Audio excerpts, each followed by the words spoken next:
Agora você ouve uma palavra de vida com o pastor Érico Rodolfo Bussinger.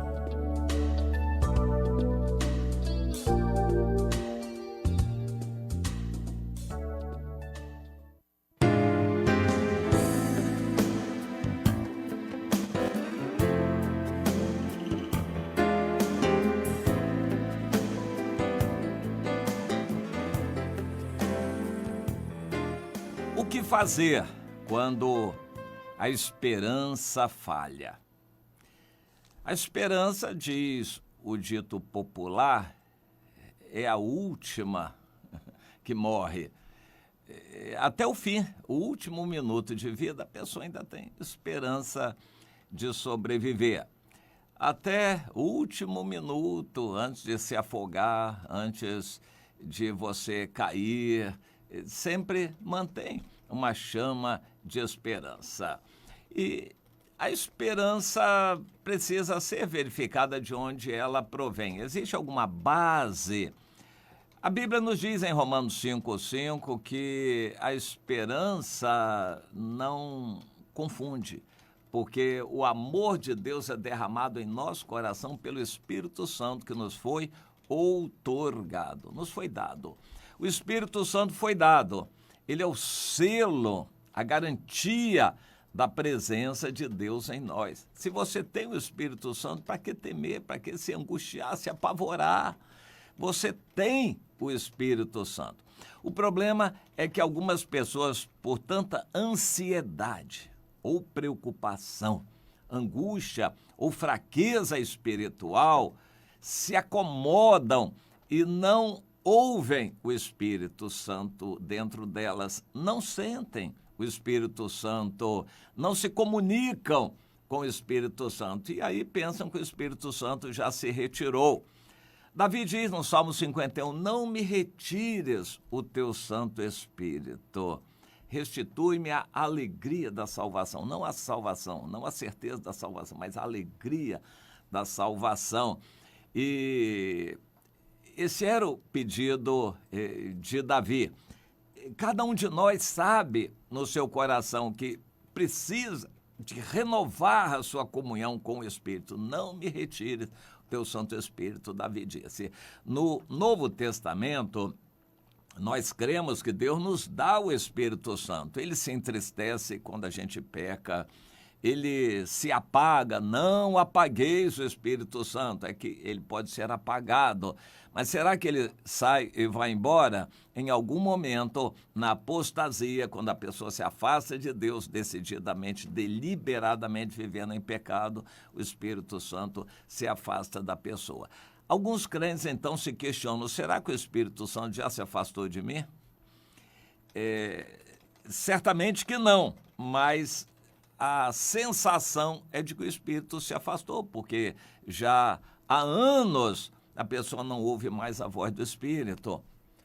Uma vez na minha vida de jovem, o Senhor me levou para Portugal e lá depois de várias coisas acontecerem, eu fui abrigado pela família de um pastor. Eu amei e era considerado da família dele e ele era muito querido para mim. Ele tinha um filho cego, que eu acho que já morreu, mas que foi meu companheiro, um cego super inteligente, músico, um homem de Deus. O Tozé era Antônio José, um homem de Deus, e ele andou comigo e foi um companheiro que alegria para mim aquele período junto a eles. E todos os dias tínhamos o culto em algum lugar, eles dirigiam 2 igrejas que estavam em crise, as igrejas prestes a se acabar. Deus me levou para lá e foi uma obra linda, maravilhosa de Deus recuperar aquilo. Eu só ajudei, mas a decisão foi do próprio pastor, que se acertou com o Senhor, tomou a decisão e as igrejas saíram vivas, animadas, fortalecidas e os maus, digamos assim, mal intencionados foram embora. E as igrejas 2 se fortaleceram no Senhor. Para mim foi um privilégio muito grande participar daquele processo ali durante algumas semanas, mas eu não vou nunca me esquecer.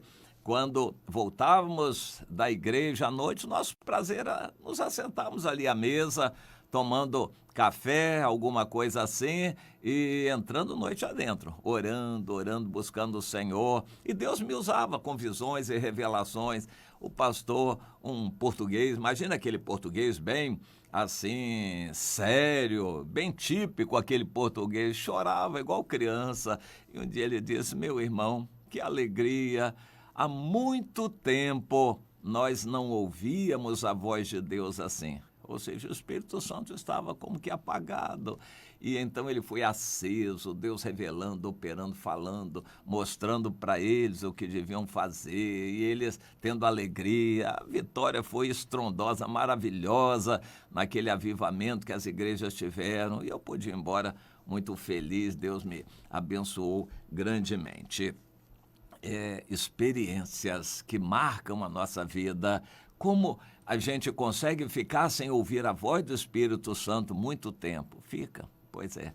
E consegue ficar assim, a pessoa vai se distraindo, apagando devagar a chama do Espírito Santo e acaba, não tem mais visões, revelações, sonhos, Deus não fala, você não tem mais aquela interação com o Espírito Santo. É um momento muito triste.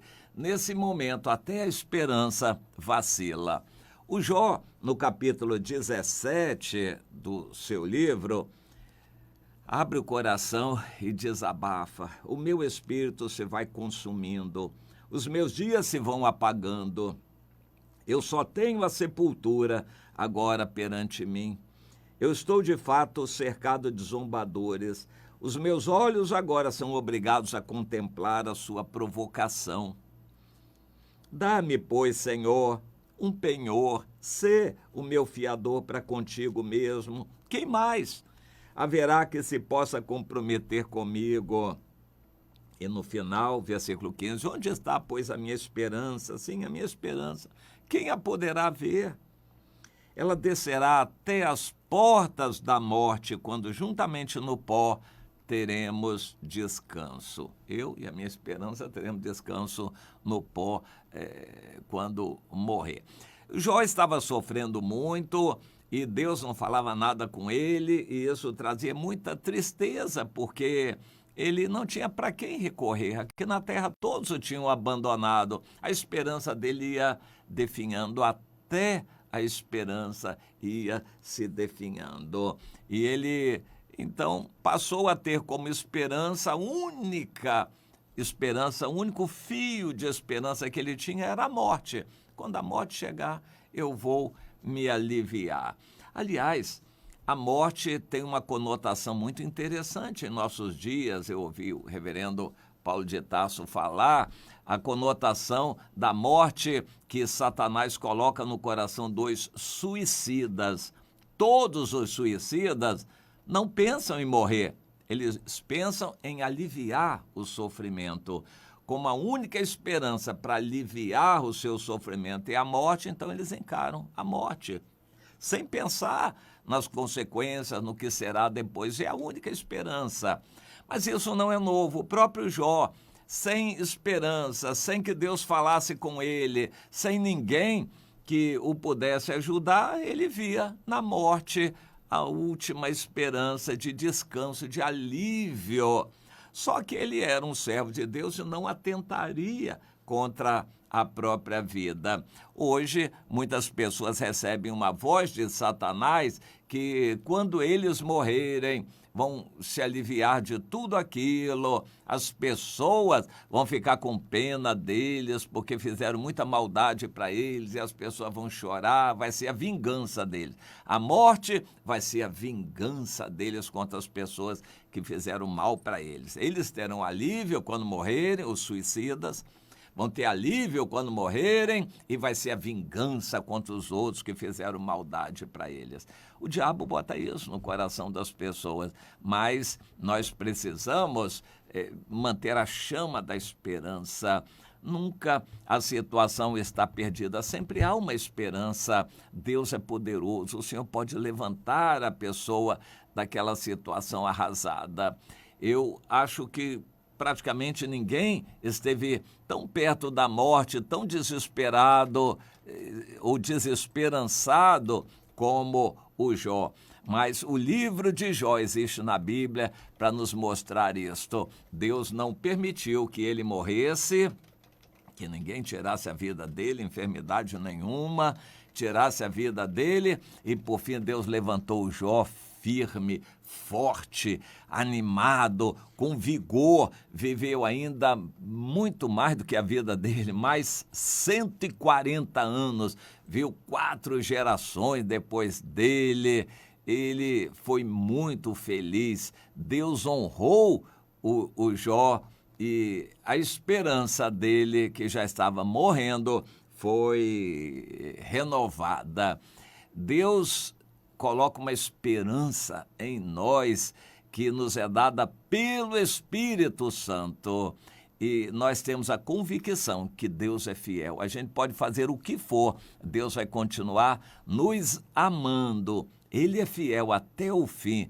Portanto, se você está passando por um momento difícil, seja uma dor física, seja uma dor mental, revolta contra alguém, você foi injustiçado, você sofreu uma situação, então saiba, o amor de Deus seja derramado no seu coração para ativar essa chama de esperança. Sempre há esperança com Deus, sempre há.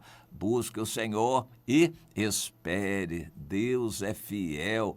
Essa experiência que você está passando, essa situação difícil, vai gerar experiência para você, que vai trazer perseverança. Essa experiência vai ser útil porque você vai poder ajudar a outras pessoas.